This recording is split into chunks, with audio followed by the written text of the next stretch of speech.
My greedy stepfather is demanding that I give him my late father's house because my mother told him he could.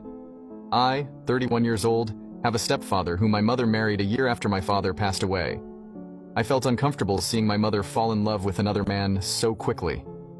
I never thought anything of it until my mother and I found out that my father didn't leave my mom anything in his will. Instead, all of his assets and his beach home were under my name. My father left me a letter and I ended up reading it, finding out things I wish I never knew.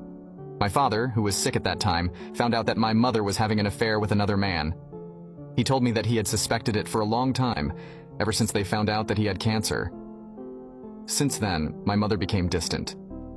He told me that my mother would constantly ask about his will and would remind him that she would take care of the beach house when he passed away. My father was heartbroken, and he spent the last few days of his life next to someone unfaithful.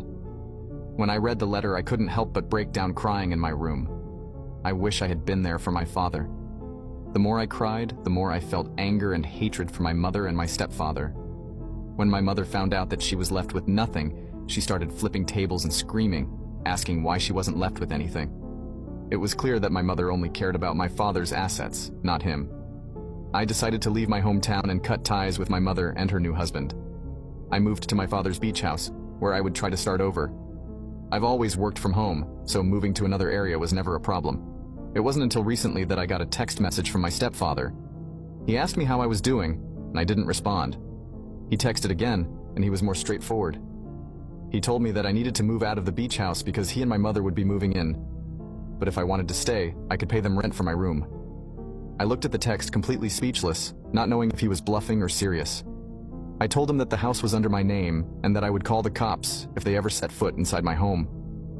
He never responded afterwards. I thought that was the end of it, until a couple of weeks later when I got a notification on my phone while I was out grocery shopping that there was motion near my driveway. I opened the app and saw both my stepfather and mother stepping out of their vehicle as they continued to unpack their belongings. My heart sank, and I immediately felt anger inside me.